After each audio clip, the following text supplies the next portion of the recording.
Have you ever stood at the edge of somewhere old, like really old, and just felt like, I don't know, something was watching you? Like you can't shake the feeling that the past is still there, kind of lingering around. Yeah, well, if you've ever been near the Jupiter Inlet Lighthouse, you might know exactly what I mean. This is Old Florida Now, and I'm your host, Bo Carter. Now, we're deep into our haunted history series, y'all. This is the 4th episode, and we're getting closer to Halloween. Perfect time to talk about the creepiest spots around the Sunshine State. Today, we're shining a light, pun totally intended, on the Jupiter Inlet Lighthouse. It's got like over 100 years of history, but it's the ghost stories that'll make you think twice before hanging out there after dark. So grab a drink, settle in, and let's get spooky with the haunted history of the Jupiter Inlet Lighthouse. And trust me, there's more to it than just a light flickering in the night. Welcome to Old Florida Now, where we uncover the rich history and hidden stories of the Sunshine State. Each episode will explore the people, places, and events that shaped Florida's past. Let's dive in. All right, y'all, let's rewind a bit. Like way back before the lighthouse, before the settlers, before anyone even thought about building anything on Jupiter Inlet, there was a different kind of community here, the Jaga tribe. Yeah, they were the original inhabitants of this area, thriving off the land and the sea for thousands of years. These people were hunter-gatherers who didn't really need agriculture. I mean, they had it all right here, fish, sea turtles, even manatees, basically living off Florida's coastal bounty. But it wasn't just about survival. The Jaga left behind these huge shell mounds, middens actually, which showed just how connected they were to this place. You know, they were also incredible canoe carvers, navigating the waterways as far inland as Lake Okeechobee and trading with other tribes like the Calusa. And I mean, they probably thought this land was just as sacred as we do now. Now jump forward to like the 16th century, and you've got the Spanish showing up. Ponce de Leon himself passed by here, but the waters around Jupiter Inlet, let's just say they weren't exactly kind to those early explorers. The area even got a nickname, the Devil's Triangle of Florida. Shipwrecks were like a regular occurrence, and it wasn't just bad weather. The Jaga themselves were known to salvage these wrecks. I mean, why let good stuff go to waste, right? So yeah, there's been a whole lot of history here long before the lighthouse ever lit up the coast. And we're just scratching the surface today. So let's talk about why this lighthouse even exists in the first place. So by the mid-1800s, maritime traffic around here was getting, well, crazy. Ships were navigating these treacherous waters. And I mean, we're talking dangerous. Lots of shipwrecks, especially near Jupiter Inlet. So in 1853, Congress was like, all right, let's do something. And they greenlit the construction of the Jupiter Inlet Lighthouse. The idea was, to stop ships from smashing into the reefs and shoals that stretch along the coast. But it wasn't just a quick build. Lieutenant George G. Meade, same guy who later took on Robert E. Lee at Gettysburg, designed the lighthouse. Thing is, the Third Seminole War broke out right as they were getting started. Construction was put on hold for like a few years, and when they could finally start, they had to deal with the brutal Florida heat, mosquitoes, and Jupiter fever, which I guess was what they called malaria back then. Oh, and get this, they had to ship the bricks all the way from Savannah, Georgia. Imagine hauling all that stuff down here. Finally, though, on July 10th, 1860, they lit the thing up for the first time. Captain James A. Armour was the first lighthouse keeper. And man, can you imagine having that job back in the day? It's a little wild to think about how this lighthouse, now a symbol of the area, started with such a rough beginning. So yeah, the lighthouse has been saving ships and guiding sailors ever since. So with the Civil War, things got real messy down here. The lighthouse was just barely up and running when Confederate sympathizers decided to disable it. Yeah, they figured if the Union couldn't see, their ships would have a much harder time navigating the coast, right?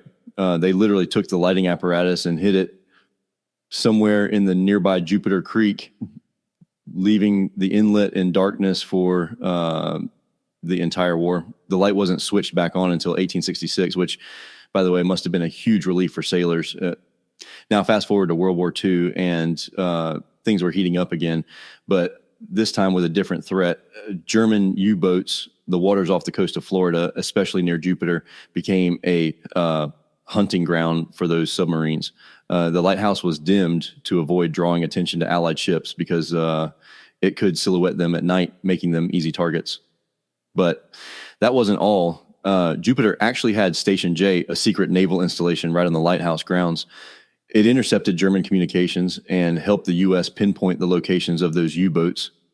Pretty crazy to think about that all happening right here on the same coast we swim on today, huh? By the peak of the war, there were about 95 men stationed at Station J, all working to defend our coast. And and we might not be able to see those submarines today, but if you look around the lighthouse grounds, you'll find the old barracks and buildings from that time. History kind of tucked away among the palm trees. So picture this. It's the late 1800s, and you're one of the lighthouse keepers. Your job? Keep that light shining no matter what. Sounds simple, right?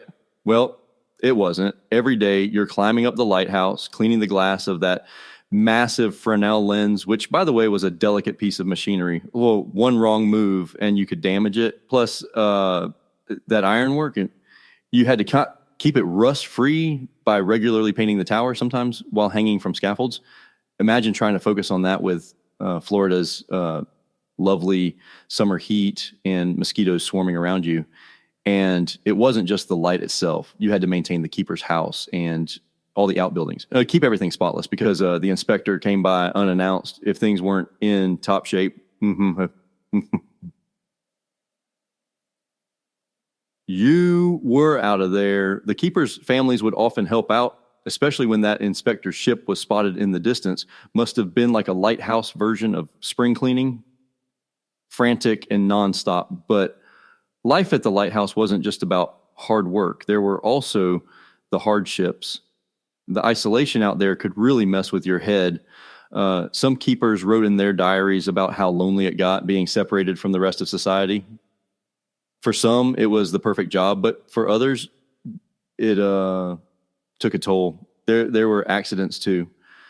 Like one of the assistant keepers' houses caught fire in 1927. Luckily, no one was hurt, but it's a reminder that living out there had its dangers. It wasn't all doom and gloom. The keepers took a lot of pride in their work. They had to, or else ships wouldn't make it past the reefs and shoals off Jupiter. And trust me, those keepers were the unsung heroes of the sea. So what's a haunted lighthouse without a few chilling tales, right? So one of the most famous spirits said to haunt the Jupiter Inlet Lighthouse is that of a former keeper. People have reported seeing a tall, shadowy figure wandering the grounds at night. Often when the air gets heavy and still, visitors have mentioned feeling this icy coldness, like someone's standing next to them, and then they turn around and no one's there. Some say it's the ghost of Captain James Armour, who served here for decades in the late 1800s. He was dedicated to keeping the light going, and maybe, just maybe, he's still watching over the place. There's this one story of a group of tourists who felt something touch their shoulders as they climbed the lighthouse steps, but when they looked back, the stairwell was empty. Creepy, right? And if that wasn't enough, some folks claim to have seen this eerie white mist form at the top of the lighthouse. A figure with dark eye sockets and like a gaping mouth just floating there. One visitor even fainted after seeing it, swearing off lighthouses for good. So let's dive into another layer of the Jupiter Inlet Lighthouse's haunted history. This time we're going back way before the lighthouse even existed. The area was home, like I mentioned, to the Jaega tribe, who lived here for centuries, and some say their spirits still protect the land. Now, while no one's found solid proof of this being a burial ground, there are plenty of stories about the Jaega's deep connection to this spot. According to legend, the Jaega tribe viewed the land around the inlet as sacred. They were kind of like guardians of the coastal waters, and some believe their spirits are still watching over the area. Visitors to the lighthouse have reported feeling an overwhelming sense of like a presence, especially around the remnants of the old shell mounds. Some people even say the land itself carries a kind of energy, maybe even a curse for those who disturb it. And, there's talk of strange occurrences, cold spots, voices on the wind, that some people think are the Jaega ancestors making sure the land remains protected. Whether it's true or not, it's just one of those things that makes this place feel different, like the history's still alive somehow. So, yeah, maybe when you visit, keep an eye or an ear out for those ancient protectors. Now, this lighthouse has saved countless ships from the dangerous reefs off the coast, but there's more than just shipwrecks in its history. There are tales of phantom ships, ghostly vessels that have been spotted sailing off the coast near the lighthouse. Some say these ships, lost in storms and never seen again, still wander the waters as eerie reminders of their fate. And here's where it gets really spooky. Sailors lost at sea are said to return to the lighthouse, their spirits trying to find their way back to shore. Locals have claimed to see shadowy ships on foggy nights, their sails barely visible before disappearing into thin air. Could they be the spirits of sailors drawn back to this beacon, hoping for one last chance at safe harbor? One popular legend involves a shipwreck during the 1800s. After a brutal storm, the crew was lost, but for years after, people swore they could hear voices calling out from the sea near the lighthouse. And some visitors say they've felt a presence while standing on the dock, almost as if those lost sailors are still waiting for a guiding light to bring them home. Whether it's just old sailors' tales or something more, the waters around Jupiter Inlet have certainly seen their share of tragedy and mystery. So let's talk about some of the paranormal investigations that have gone down at the Jupiter Inlet Lighthouse. Ghost hunters and paranormal experts have made this spot one of their go-to places in Florida, trying to, catch some evidence of the supernatural. Now, one of the most common techniques they use is EVP, electronic voice phenomena. For those who aren't familiar, that's when investigators record what seem like spirit voices on audio devices. Actually, some ghost hunters claim to have captured EVP recordings at the lighthouse, sounds that weren't heard by the naked ear at the time. One investigator reported a really chilling voice that said, "Keep the light on," which, sounds like something a former keeper might say, right? Another group recorded strange whispers during the night, and it really gave everyone goosebumps. And it doesn't stop there. Paranormal teams have also experienced weird electromagnetic readings near the lighthouse, especially around the spiral staircase. A few folks even said they felt cold spots, classic haunting signs, right? And one team even claimed to have seen an apparition up in the tower. So whether you believe in ghosts or not, the lighthouse definitely seems to draw in its fair share of spooky attention from the paranormal crowd. So, folks, we've talked a lot about the spooky history of the Jupiter Inlet Lighthouse, but now let's take a look at the lighthouse in modern times. First off, preserving this old beauty hasn't been easy. There have been restoration projects going on for years to keep the lighthouse standing tall.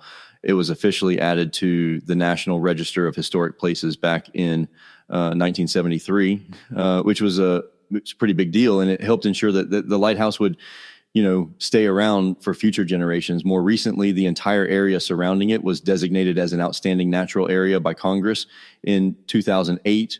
This made sure the historic site and its natural surroundings would be protected. And hey, it's not just about history.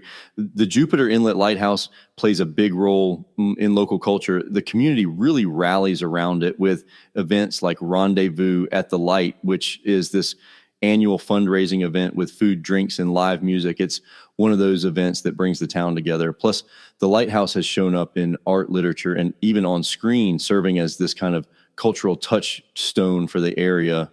Now, if you're more into the spooky side of things, you're in luck. Every Halloween, they offer special haunted tours of the lighthouse, and people come from all over to hear about the ghostly apparitions and strange events that have been reported over the years. And yeah, it's even creepier in person when you're climbing those old steps at night. So if you're into a mix of history and hauntings, it's definitely worth checking out. So as we wrap things up, let's take a moment to reflect on the Jupiter Inlet Lighthouse and its dual legacy. On one hand, it's a part of safety that's been guiding ships since 1860, a vital part of maritime history. But on the other hand, it's also a place of, strange and unexplained phenomena, ghostly sightings, eerie sounds, and stories passed down through generations. It's like this lighthouse stands at the crossroads of fact and folklore right here on Florida's coast. And that's the magic of Florida's history, where the lines between the real and the mysterious kind of blur. Whether you're drawn to the rich history or the spine-tingling ghost stories, the Jupiter Inlet Lighthouse offers a little something for everyone. And honestly, there's nothing quite like standing beneath that red tower, feeling the weight of all the years and maybe something else too. So if you haven't visited yet, what are you waiting for? Take a trip, climb those 105 steps, and soak in the view. You never know. Maybe you'll hear one of those ghostly whispers or feel a chill that's not from the ocean breeze. And hey, if you've got your own lighthouse story, whether it's a paranormal encounter or just a great memory, share it with us. We'd love to hear what you experienced at this iconic spot. Take it easy, y'all. Thanks for listening to Old Florida Now. Stay tuned for more stories from the Sunshine State's past. Until next time.